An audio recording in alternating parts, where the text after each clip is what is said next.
L'engagement de la jeunesse française, l'apport de la JOC face aux injustices et inégalités sociales. C'est le thème de ce numéro de Miroir social. Mesdames, bonsoir, monsieur, bonsoir et bienvenue.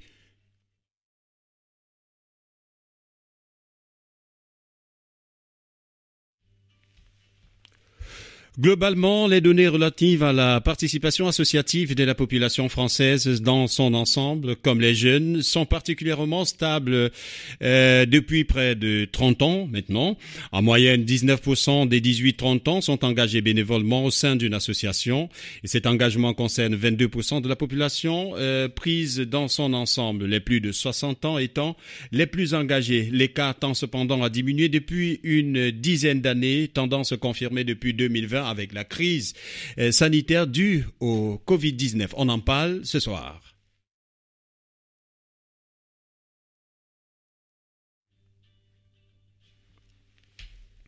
Pour en parler, nous avons le privilège de recevoir dans le cadre de ce numéro de Miroir social Amandine, qui est accompagnatrice fédérale pour la JOC 54. Bonsoir. Bonsoir. Tu vas bien, Amandine? Oui. Allez. Eh bien, à ma gauche, nous avons Mélie, qui est justice depuis plus de 13 ans maintenant. C'est énorme quand même. Salut, et pourtant, Mélie. je suis pas vieille. Bonsoir. Tu vas bien? Je vais bien. Merci d'être là. Nous avons Pierrot, qui est prêtre, et c'est quand même le profil qui apporte une autre couleur dans ce studio, parce qu'on serait tenté de se demander que fait Pierrot, 80 ans, au sein de la JOC. Salut Pierrot. Salut. J'accompagne encore. Ouais. Je ne suis plus à être présent comme je l'ai été comme aumônier pendant des années, la preuve, du haut de mes 80 ans, mais j'ai toujours besoin de rencontrer l'aujourd'hui de la JOC. Ben, je voudrais bien savoir, avec toi, Pierrot, à la JOC, comme jociste, finalement, qu'est-ce que tu fais, qu'est-ce que tu as eu à faire au sein de cette organisation, que nous aurons l'occasion d'en découvrir ou d'en savoir plus? J'en parlais un peu tout à l'heure. La JOC a embarqué ma vie, toute ma vie de prêtre. Je pensais être curé de campagne. Ça ne s'est pas passé comme ça parce que j'ai rencontré la JOC et ça a donné, comme je le disais tout à l'heure, une colonne vertébrale à mon ministère parce que les prêtres accompagnent un mouvement mené par les jeunes. Ça m'évite de prendre le pouvoir sur les jeunes. Ou ça m'a évité. Ouais. Sans les influencer, même s'il y a le charisme de chacun, comme homme, on reste des hommes, mais c'était l'entre-eux, servir l'entre-eux. Ouais. Servir l'entre-eux. Ouais. Merci infiniment d'être là avec nous. Et Pierre, alors, notre entretien sera donc scindé en deux parties. La première qui nous permettra d'en savoir un peu plus sur la jeunesse et son engagement à travers la JOC. La deuxième partie, ça sera donc l'apport de la JOC face aux injustices et inégalités sociales. Tout de suite et maintenant...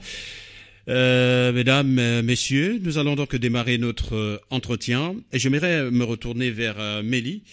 Mélie, déjà, comment est-ce que tu te retrouves dans l'environnement de la JOC? Parle-nous un tout petit peu de ton arrivée dans cette famille. Moi, c'est que je vivais à l'époque avec ma famille au Haut-du-Lièvre, donc un quartier, maintenant ça s'appelle Plateau de Haye pour ceux qui connaissent pas l'ancien nom. Et c'était quand j'étais petite, on avait une belle petite équipe dans le quartier où il y avait une dizaine de jeunes. Il y avait notamment mes frères, mon frère jumeau et mon grand frère. Et donc, comme accompagnateur, il y avait Gilbert, qui était membre de la paroisse de l'église, et Pierrot. Et donc, moi, je voyais que tout le temps, ils faisaient des parties crêpes et que ça avait l'air intéressant et ils se retrouvaient. Donc, ça me donnait envie. Et un jour, je suis arrivée à leur partie crêpes où ils se retrouvaient, ils discutaient, ils échangeaient, ils rigolaient. Et c'est comme ça. J'avais, je crois, 11 ans. J'étais jeune. Parce que la JOC, ça commence à 13 ans. Et donc, on va dire, je venais, j'assistais avec eux à leur rencontre. Et puis, eux, ils ont arrêté. Et puis, on va dire, j'ai poursuivi et j'ai continué. Et puis, grâce à Dieu, moi-même, ça m'a surprise. J'ai eu des responsabilités jusqu'à 2019. À cause des études et de la vie, j'ai terminé, on va dire, mes responsabilités parce que ça demande quand même d'être beaucoup disponible et de s'engager vraiment sincèrement. Alors, mais toujours toi, Mélie, dis-nous, qu'est-ce qui diffère un jociste des autres jeunes de la société? J'aime bien Pierrot qui dit chacun son charisme, parce que même dans la JOC, en tant que jossiste, on a chacun sa façon de s'engager, de s'impliquer surtout. Et moi, je me rappelais quand j'étais surtout au lycée, parce qu'au lycée, c'est là j'avais mes responsabilités de fédéral, donc c'est vraiment avec l'équipe fédérale à plus grosse échelle, où j'en parlais à mes amis, j'essayais de les motiver pour les inviter à nos temps de rencontres. Et elle me disait oui, et puis au dernier moment, elle me plantait. Donc bon, ça m'attristait, alors qu'à chaque fois, elle me dit, mais c'est trop bien, tu fais plein de trucs, t'as engagé par-ci, par-là, on souhaite aussi s'engager comme toi, mais venez juste. Donc moi, ça m'a frustrée. J'ai jamais compris pourquoi, en fait, je vois autant des jeunes qui aiment s'engager, autant d'autres qui voient l'engagement, qui le rêvent, mais au final, on vous invite, vous venez pas. Enfin... Ce que distingue un jossiste d'un jeune qui n'est peut-être pas engagé dans une association, je pense c'est déjà en fait se rencontrer avec d'autres personnes, voir que malgré les différences, qu'on n'est pas la même religion, on ne vient pas du même milieu social ou on n'héberge pas dans un même quartier, on a les mêmes problématiques, enfin les craintes sur notre avenir, le chômage pour certains. C'est vraiment savoir qu'on partage vraiment les mêmes pensées et puis craintes sur le monde sociétal. Je pense que c'est ça en fait qui fait notre force. Voilà, allez, on va poursuivre notre découverte de la JOC. Cette fois, ça sera avec Amandine. Amandine, dis-nous. Dis-moi, comment les jeunes s'engagent-ils aujourd'hui? Toi qui es accompagnatrice au sein de la JOC 54, comment les jeunes s'engagent-ils aujourd'hui? Alors, dis-moi, ok, alors comment est-ce quel est l'apport de la jeunesse au sein de la JOC? Quel est l'apport de la jeunesse dans le développement des activités de la JOC? Sachant que la JOC, tout est fondé sur les actions des jeunes. Tout est fondé par les jeunes. Du début jusqu'à la fin, c'est tout. Les jeunes sont toujours décideurs.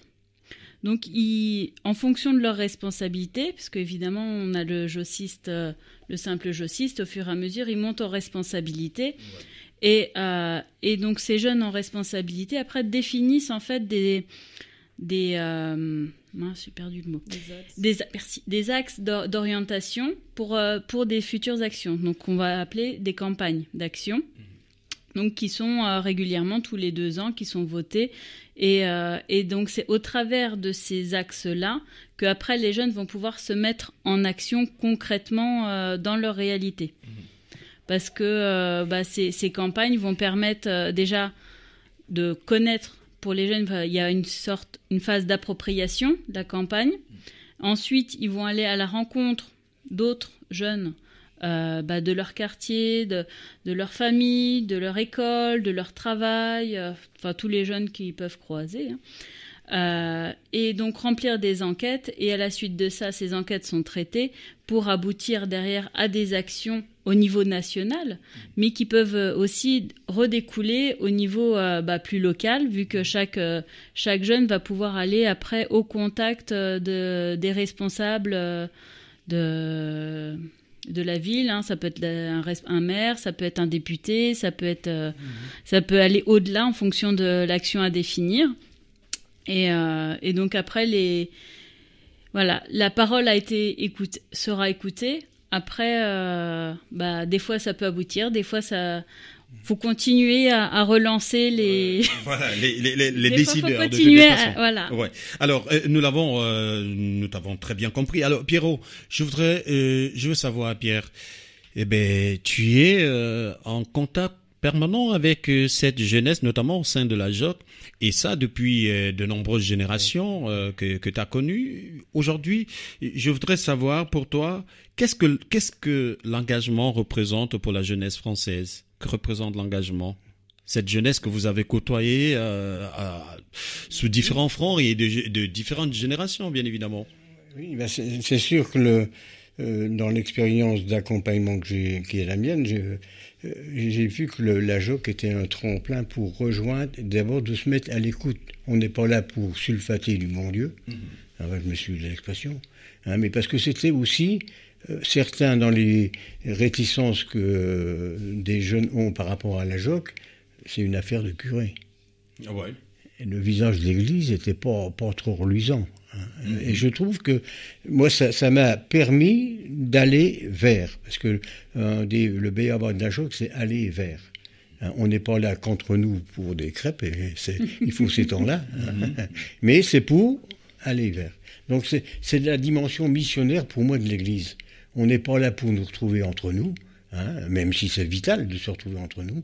Mais moi, je sais que cette attente, elle peut être aussi déçue, parce que les jeunes se laissent avoir par des temps de publicité et tout ça. Mais je me dis, il y a ça aide des jeunes à prendre, c'est l'expression, je me répète comme un vieux, prendre sa vie en main. Ouais. Aider des jeunes à prendre leur vie en main plutôt que de démotiver. Ouais. Alors, mais est-ce que vous avez le sentiment d'être bien compris au regard de la motivation de ces jeunes vis-à-vis du message porté, ou du moins de la vision incarnée par la JOC? Est-ce que vous avez le sentiment d'être compris dans cette vision-là? Oui, dans cette vision-là, mais ce que je veux dire, le fait d'avoir jamais été curé de paroisse, je me suis retrouvé en quartier populaire. Avec le père Papin, on avait fait une pastorale des quartiers populaires, parce que je me suis rendu compte qu'il y a des gens qui ont toujours, comme pour l'école, qui demandaient un sacrement, mais ils avaient peur de rencontrer le curé, ils avaient peur de rencontrer le maître quand il s'agit de l'école. Et puis moi, je me suis immergé dans cette ambiance-là, ça m'a donné une ouverture, et ce qui fait que, comme prêtre, bon, le prénom n'est pas que rien, c'est rien, mais j'étais étonné quand on me disait monsieur le curé, on me le disait jamais. On m'appelait par mon prénom. Ouais. Et je crois que là-dessus, il y a une attente aussi au niveau d'un monde qui est maintenant culturellement très diversifié, de l'interreligieux. La JOC, elle est pour tous. T'es pas catho? Non, mais je suis musulman. On partage notre foi différente. Ouais. C'est des lieux d'église très forts, et sans faire de la pub pour prochainement, mais quand l'évêque décide de venir à Marseille, celui qui l'invite, il est responsable de l'interreligieux au niveau de la France. Ouais. Alors, voilà. Aveline, oui. Ouais. Voilà. Merci, Pierrot. Alors, Mélie, si on s'en tient à ce que vient de nous dire Pierre, on peut définir la JOC comme étant l'instrument même de la matérialisation de la vision de la laïcité. Et finalement, est-ce que tu as le sentiment, toi, jociste, avec beaucoup d'années d'expérience, que ces barrières qui aujourd'hui limitent encore l'intégration humanitaire, tout simplement, notamment celle de la religion, est-ce que tu as le sentiment que ces barrières sont véritablement brisées à travers la JOC? J'ai ce sentiment, et ça peut même être à double sens, c'est-à-dire moi je suis vraiment croyante catholique. Des fois même quand je participais à des sessions de formation, je trouvais que ça manquait un peu même de temps spirituel, pour dire à quel point en fait on propose en fait aux jeunes, quand on fait nos temps de rencontre, si tu veux, on le laisse libre de participer au temps. Parce qu'on a, à chaque rencontre, on a des temps spirituels. Donc, on laisse libre, en fait, chaque jeune. Et je trouve, ce que Pierrot dit, de plus en plus, en fait, on est ouvert sur la laïcité. Il y a beaucoup d'autres foi même qui se mêlent en association avec d'autres foi. Et il y en a plein, certains croyants vont peut-être critiquer le fait que l'origine, on va dire, religieuse de la JOC se perd, ou en tout cas se camoufle derrière la laïcité, et d'autres qui sont pas croyants, ça les satisfait parce qu'ils se sentent aussi accueillis. Donc moi, en fait, je suis entre les deux. Autant, par moments, ça m'a beaucoup manqué ces temps de foi vraiment sur ma religion. Mais en même temps, je trouve ça beau d'être ouvert et qu'on parle vraiment de valeurs qui nous réunissent, que chacun, en fait, qu'un croyant ou un non-croyant partage. Ouais. Alors, Amandine, on a entendu tout à l'heure la question des crêpes, et ça fait rigoler un tout petit peu, mais en même temps, ça peut être un élément déclencheur qui peut établir une véritable relation avec l'engagement. Mais j'aimerais te poser la question de savoir, toi qui es accompagnatrice au sein de la JOC, pourquoi les jeunes s'engagent-ils finalement? Est-ce que vous avez l'impression que c'est toujours à partir d'un petit déclic qui peut être une soirée de crêpes ou alors une petite escapade? Finalement, pour vous, pourquoi les jeunes s'engagent? Est-ce qu'il y a véritablement derrière l'engagement des jeunes que vous rencontrez à travers la JOC cette appartenance au combat, aux idéaux prônés par les organisations dans lesquelles ces jeunes s'engagent? Moi, ce que j'observe, c'est que le jeune, il a besoin d'avoir des lieux où il est écouté, et qu'il soit respecté et écouté en tant qu'individu, là où il en est et comme il est, et d'avoir justement un lieu qui permette de libérer cette parole et de se rendre compte, tiens, je pense ça, mais je ne suis pas tout seul, toi aussi tu penses exactement comme moi, et du coup créer, et ensemble c'est plus facile d'avancer pour mener bien des actions concrètes, parce que justement on n'est pas tout seul. On n'est pas tout seul, on est une équipe, on est ensemble, et si aujourd'hui je ne vais pas bien, si aujourd'hui je ne vais pas bien et que je n'y arrive pas, avec le poids du collectif, finalement j'arrive quand même à me mettre en action et à avancer. Donc après, l'engagement, il va s'adapter en fonction de chaque jeune, en fonction de chaque équipe aussi, parce que suivant l'équipe, si on a affaire à des jeunes qui sont à l'école, parce qu'on a quand même des jeunes de 13 à 30 ans, donc les problématiques des jeunes à 13 ans vont pas être les mêmes que le jeune à 25 ans quand il est en recherche d'emploi, en fin d'études, ou celui qui est en études. Donc du coup, la JOC permet justement ce lieu d'expression et d'être entendu surtout aussi. Parce que certes, on lui donne la parole, mais comme derrière, en tant qu'accompagnateur, on est là pour justement les accompagner. On ne fait pas à leur place, c'est eux qui font, mais on est là pour les soutenir et puis les aider à mener à bien. Et après, il y a la satisfaction pour eux-mêmes de dire « Ah c'est moi qui l'ai fait ». Ou c'est grâce à mon équipe, on a fait ça. Et là, franchement, on a gagné. Quand le jeune se sent acteur et qu'il a réalisé ça, et en fait, par moment, c'est peut-être plus... parce que on va utiliser l'excuse d'une soirée crêpe ou comme ça pour inviter des gens à venir. Et en fait, quand ils se rendent compte effectivement des actions qu'ils font, ça donne, comme disait Amélie, ça donne envie d'aller un peu plus loin que juste... on a mangé des crêpes et on a rigolé. Voilà. Merci. Alors, Pierrot, ça sera la dernière pour cette première partie de notre entretien. J'aimerais qu'on s'intéresse un tout petit peu à l'engagement vu sous le prisme générationnel. Alors, Pierrot, on a la chance, le privilège de t'avoir. C'est même une grâce. Ah ouais, c'est une grâce, bien sûr. Et toi qui as parcouru toutes ces générations, et aujourd'hui, quel commentaire, quelle analyse fais-tu de l'engagement entre la génération de jocistes que tu aurais pu être, je fais allusion à tes 20 ans, 25 ans, et la génération de jocistes d'aujourd'hui? Là, il y a quand même la place, en fait, des moyens de communication que les jeunes ont. Tout simplement, j'ai mon filleul qui est le frère de Mélie, donc je suis parrain. Et dès que je le mets dans ma voiture, je deviens le chauffeur, mais il est avec quelqu'un d'autre. Ouais, qui est son life. Alors, où est le respect des anciens là-dedans? Non, mais je me dis, c'est des jeunes qui me permettent, les différentes générations, il y a des bons qui ont été faits terriblement. La place même des parents dans l'éducation des jeunes. Aujourd'hui, il y a même des parents qui sont désolés de ne plus avoir de responsabilité par rapport à leurs jeunes.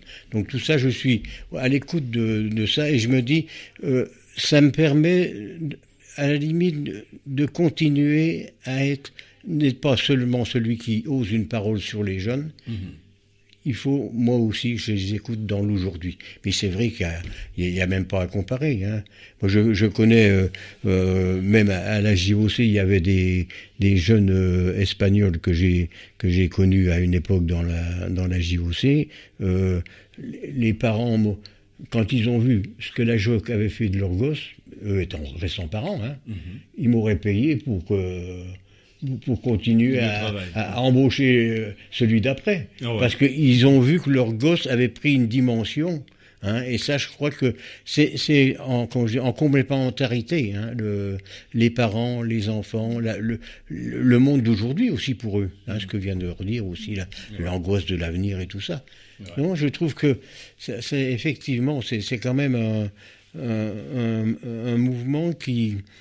Et puis il y a l'aspect que soulignait Amandine. Moi, il y a des phrases que je retiens même dans mon ministère, des fois en paroisse quand je remplace quelqu'un. On ne naît pas responsable, on le devient. Ça, je l'ai reçu de la JOC. Hein? On ne naît pas coordinateur d'une paroisse, on le devient. Ça irrigue la vie de l'Église d'aujourd'hui, si on veut. Ouais. Merci infiniment, Pierrot. Et c'est avec ces mots, on ne naît pas responsable, on le devient. C'est avec ces mots que nous allons marquer une pause dans le cadre de ce numéro de Miroir Social. Si vous venez tout simplement de vous joindre à nous, installez-vous confortablement. Sachez que vous écoutez le programme par excellence qui allie information, sensibilisation, mais surtout éducation pour la promotion du social et de la solidarité internationale. Une pause musicale s'impose. On va aller écouter le collectif des motivés. Le chant des partisans, c'est maintenant et c'est tout de suite.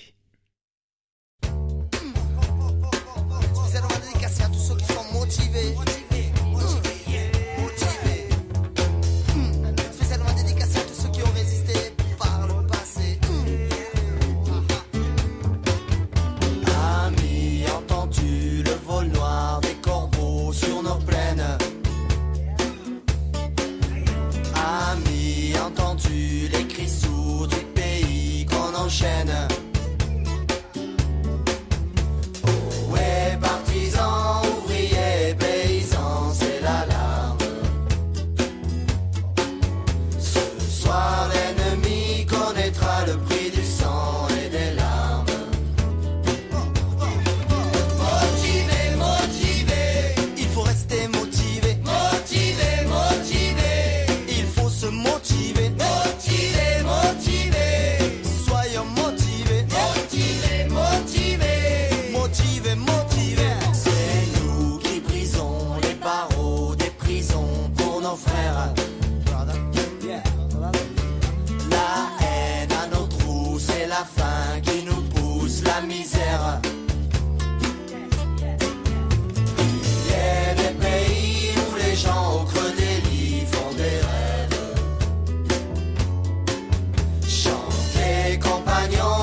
Mortivé. Allez, voilà pour le plaisir de tous les partisans et des engagés. Motivé, le collectif motivé, pour le plaisir également de tous les jeuxistes de la Lorraine qui nous écoutent à travers la RCF. Nous sommes toujours en compagnie de nos invités, Mélie, Pierrot et Amandine qui sont membres de la JOC. Alors, le thème de cette émission reste engagement de la jeunesse française, l'apport de la JOC face aux injustices et inégalités. Je voudrais, pour cette deuxième partie, me retourner vers toi, Mélie, une fois de plus.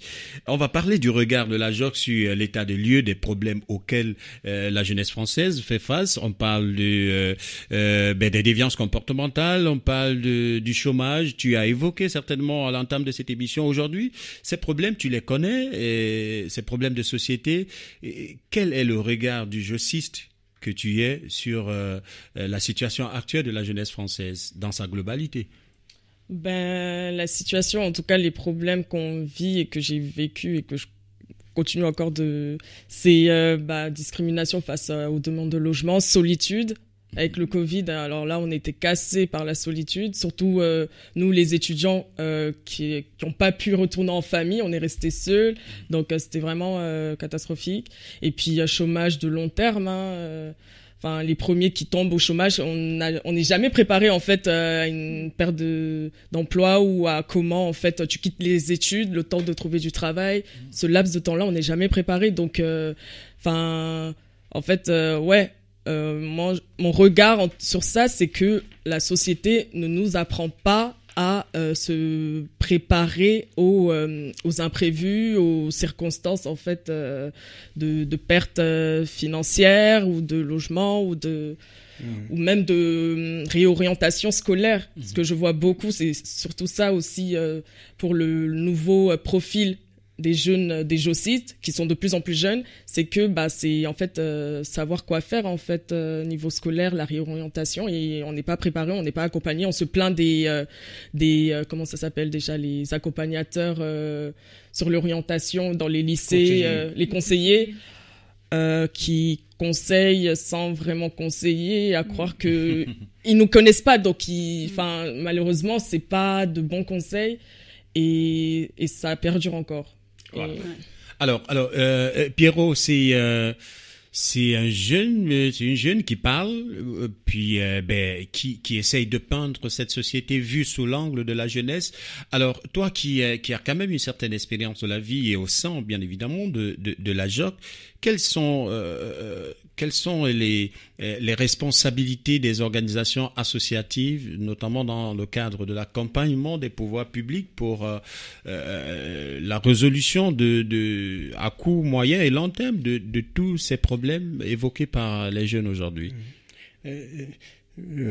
C'est une expression que j'aime bien de prendre. Moi, j'ai été à l'école de la JOC.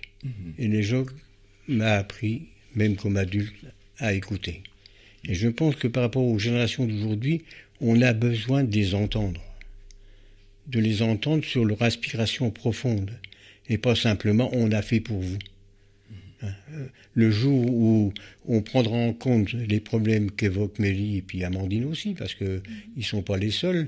Moi, je sais là aussi, je suis rentré dans la famille de Mélie puisqu'ils étaient au du Lièvre. Je les ai connus à 11-12 ans. Et quand Charles cherche un appartement à Lyon parce qu'il est muté là-bas, on lui dit oui, chez un particulier. Et puis après, il apprend la réponse. Sa compagne va au même endroit, on lui dit oui, mais à lui après on a dit non, et à sa compagne on a accepté l'appartement. Et ça, je crois que aujourd'hui on est trop en France, les jeunes font ce qu'ils veulent. Vous faites allusion à la question du racisme aussi. Ça, oui. Mais si bien que comment je veux dire, quand j'étais au du Lièvre, moi, fils de paysan, je connaissais pas. C'est la famille de Mélie qui m'a ouvert à une culture qui est celle de pays d'Afrique. Je dis pas des Africains, parce qu'il y a tellement de diversité en Afrique. Bien sûr. Oui. La JOC m'a fait découvrir des cultures différentes. Et je pense que ceux qui sont aussi en responsabilité de décision dans un pays doivent décider en fonction aussi de ça. Mais ça passe par une écoute, pour moi. Voilà. Donc, est-ce que tu as le sentiment que la JOC comme organisation, est suffisamment écoutée dans son élan de plaidoirie pour des questions de jeunesse notamment? Comme on l'a dit, il y a des une action représentative auprès des responsables politiques et ça débouche pas. Mais il faut. Alors là aussi, je crois qu'il faut avec la JOC accepter une qualité qui est importante, c'est tout se fait pas un jour. Hein, il y a une aveugle de patience. Mais par rapport aux différentes générations moi, ce que j'aime bien, c'est ça qui m'a sauvé aussi, la JOC m'a sauvé, mais aussi l'humour. J'accompagnais des jeunes en lycée. Et il y en a une qui habitait au-delà de Nancy, mais la réunion se faisait là où j'habitais à Tomblaine. Et je les ramenais. La jeune Jennifer, elle se mettait à côté de moi pour que je la ramène chez ses parents. Bon. J'étais sur Skyrock. Hein, mais alors, là, je veux dire, l'attention aux personnes, ça c'est vital. Ouais. Elle redescendait de la voiture, elle disait Pierrot, je te remets sur Nostalgie. C'est du bonheur tout ça. Ouais. Alors je pense qu'il faut aussi que dans cette écoute-là, ça ne soit pas une écoute tactique, hein, pour se donner un pouvoir après, mais comment on laisse aussi aux jeunes un pouvoir de décision. Voilà. Ouais. Merci Pierrot, merci pour toutes ces informations qui sont pleines de sagesse également. Ouais. C'est d'ailleurs ce que je disais à l'entame de cette émission, que ta présence ne devait pas simplement nous permettre de connaître la JOC, mais elle devait également nous permettre de partager cette sagesse qui est tout de même indispensable pour la construction de cette société plus équitable et plus juste que nous aspirons tous. Alors, Amandine, avec toi, je voudrais qu'on parle des actions proprement dit de la JOC, parce que c'est toi qui es salarié de la JOC dans ce studio avec nous. Quelles sont donc les actions quotidiennes de la JOC? Je joue un tout petit peu au novice qui apprend à travers cette émission la JOC. Et du coup, sur le terrain, que faites-vous pour les jeunes, par les jeunes, à travers les jeunes, comme vous l'avez dit au début de l'émission? Alors, je ne sais plus si je l'ai dit tout à l'heure ou à la radio ou hors émission. Donc, on fonctionne en campagne.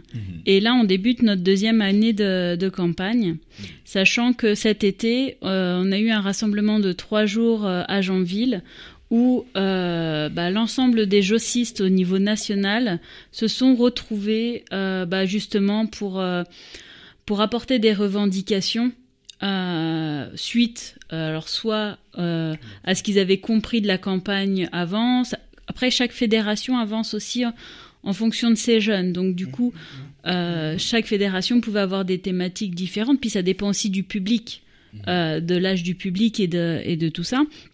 Et en fait, donc du coup, lors de ce rassemblement, chaque fédération a apporté une revendication au niveau national à faire entendre pour justement être acteur de ce changement. Et on a plusieurs, parce que en fait, durant le rassemblement, ils étaient séparés en 5 catégories en fonction s'ils étaient étudiants, apprentis, salariés, scolaires ou jeunes privés d'emploi. Et chaque groupe a voté pour des revendications, sachant qu'à peu près, ils ont à peu près tous 2 propositions de revendications qui ont été mises en place. Et on retrouve, comme l'a dit tout à l'heure Mélie, une demande des jeunes d'une facilité aux démarches administratives et que ce soit prévu dans le système du cursus d'apprentissage pour éviter d'être pénalisé dans les études. Il y a aussi, on parle aussi de discrimination sur les recherches de logement. C'est vraiment une préoccupation de réhabiliter des mètres carrés qui sont inutilisés en ville alors qu'il y a des gens qui ne sont pas logés. Donc c'est vraiment des problématiques qui les touchent parce qu'en plus elles ont été vraiment votées par les jeunes présents. Et du coup après la prochaine étape c'est d'aller voir les différentes les différents responsables pour essayer d'avoir de mettre en place ces actions. Donc si par exemple je reprends l'idée des mètres carrés non utilisés, en fait ils ont une proposition et ils ont proposé aussi une action de comment mettre en place cette proposition-là et concrètement comment on peut le mettre en bas. Et ça sera donc quoi la suite? Bon, les jeux 6 se sont retrouvés, on réfléchit et concocter quelque chose. Et c'est quoi la suite après? Est-ce qu'on n'est pas là toujours dans ce format de trop de discours et très peu d'actions? Alors non, parce concrètes. que la JOC, c'est quand même le voir, juger, agir. Ça, c'est 3 termes qui sont importants pour tout jeuxiste, parce qu'il y a un moment donné, on fait l'étape du voir, on constate, enfin, comme un état des lieux de qu'est-ce qu'il est. Il y a l'étape du juger, où on va prendre un texte, un passage d'évangile, et après on va réfléchir à chacun en quoi cette parole d'évangile va résonner dans notre quotidien et dans nos actions qu'on a à voir. Et après, il y a la partie du agir où justement on se met en action. C'est pas que des mots, on agit et on met en place des actions. Donc notamment comme l'année dernière, on avait fait pour la Journée mondiale du travail décent. On avait été à la rencontre des habitants de Vendeuvre. Justement concrètement pour savoir exactement ce qu'ils voulaient. Et donc je vois que tu... Merci. On va peut-être revenir vers toi avant la fin. Amandine, nous avons 3 dernières minutes à passer ensemble dans le cadre de cette émission. On va se les partager, hein. Donc je vous donne votre minute, ta minute à toi, Amélie. Quel est ton regard sur le futur de l'engagement de la jeunesse française? Bon, franchement, j'ai peur d'avoir un regard pessimiste. En fait, moi, ce que je vois, c'est que nous, maintenant, les jeunes, on n'a plus peur de se dire, en fait, si ça nous plaît pas, on arrête au risque de ne rien faire. Et c'est ça que je trouve ça beau, de ne plus avoir ces craintes de, oui, mais, parce que nos parents, ils vont nous dire mais tu vas arrêter sur ton emploi parce que le salaire ne va pas, ou c'est trop loin, ou les horaires te conviennent pas, mais t'as trouvé autre chose ailleurs. On s'en fout maintenant, en fait, on n'a plus peur. Mais d'un côté, sur l'engagement, surtout à long terme, c'est dur d'engager un jeune sur le long terme. Franchement, faut toujours mêler l'aspect ludique. En fait, moi, j'ai l'impression que si on propose pas des trucs qui touchent leur centre d'intérêt, c'est dur qu'ils viennent. Enfin, franchement, sur l'engagement à long terme, je sais pas comment redynamiser ça, mais de plus en plus, Pierrot le disait, c'est que on est dans une société où peut-être parce qu'on est trop occupé, on est trop fatigué, donc on veut plus, en fait, on veut bien venir aux événements, mais ne pas organiser. Parce qu'on n'a pas le temps. Alors Pierre, ça sera ta minute aussi pour la fin de cette émission. Mais je voudrais savoir, Pierre, à 80 ans, on est, selon le cycle de la vie, on est beaucoup plus proche de la fin que du début, enfin. Alors, est-ce que tu as le sentiment, Pierre, que la relève est assurée? Est-ce que tu as le sentiment que tous ces jeunes que tu as rencontrés au cours de ce large parcours est à même de nous garantir des Pierrots de demain, d'aujourd'hui et de demain? Là, ce qui fait aussi mon espérance, parce que c'est un mot, ce qui est embêtant, c'est qu'on est dans un monde qui amène les gens à désespérer. Et je pense que des permanents à Paris quittent leur boulot pendant 3 ans pour se mettre au service d'une parole des jeunes plus large que la leur. Moi, je me dis, ça, c'est plein d'espérance. C'est plein d'espérance. Alors, il ne s'agit pas de figer la jeunesse. Il s'agit, je me répète, mais à mon âge, c'est normal que je radote un peu, il faut les écouter jusqu'au bout. Et pas simplement, oui, on vous a écouté, on va voir pour vous. Comment on les amène aussi à construire dans les revendications dont Amandine parlait tout à l'heure. Que c'est pas un pouvoir de décision. Puis, et je suis encore marqué par un gars que j'ai connu, qui était en fac de droit, qui est maintenant en responsabilité, qui maintenant s'approche de la retraite, parce que moi je vieillis aussi. Il est en responsabilité aussi au niveau des impôts. Il m'a dit, Pierrot, je suis responsable d'une équipe, c'est la JOC, du haut de ses 60 ans. La JOC m'a permis de situer ma responsabilité par rapport à cette équipe-là. Où je peux jouer au chef, vous faites ce que je vous dis, où j'associe tout le monde. Et je pense qu'au niveau du demain de devenir des jeunes, il se joue là, avec. Et pas on va faire pour. Hein, parce que souvent dans les émissions, on a fait ça pour les jeunes, on a fait ça, on a fait ça. On a retiré quand même des flics dans les quartiers. Hein, parce qu'on disait, il faut pas jouer au foot avec eux. Mais on voit ce que c'est quand on est plus immergé. Hein, une présence dans des quartiers, elle a besoin de personnes qui régulent. Et si ils sont simplement à convoquer au moment où ça se passe mal, c'est pas le moment. Voilà. Merci infiniment à vous, Amandine. Merci, Mélie. Merci, Pierrot, d'être passé par ici pour nous permettre de tout comprendre, de mieux comprendre les actions menées par la Genèse ouvrière chrétienne, la JOC, notamment dans son démembrement du 54. Voilà. Alors, je vais, avant de se quitter, vous donner cette information capitale. Ça va te faire plaisir, certainement, Amandine. Laisse-moi le faire pour toi. Donc, c'est la JOC qui organise cet événement la mission ouvrière. La mission ouvrière qui organise cet événement qui se tiendra le samedi 30 septembre 2023. C'est un rendez-vous à ne pas manquer entre 14h et 22h. Ça sera donc à l'espace Jacques Prévert aux 3 rues et Vivavray à Vendreuve. Voilà. Donc on vous donnera pas le programme, mais sachez que ça sera un événement à ne pas manquer. Il faut être là pour vivre ça. Point final pour ce numéro de Miroir Social. Mesdames et messieurs, merci de nous avoir prêté votre attention. Prenons rendez-vous dans 15 jours pour un autre numéro. D'ici là, portez-vous bien et surtout ne l'oubliez jamais, nul n'a le droit d'être heureux tout seul. Soyez heureux et rendez votre bonheur contagieux. Au revoir.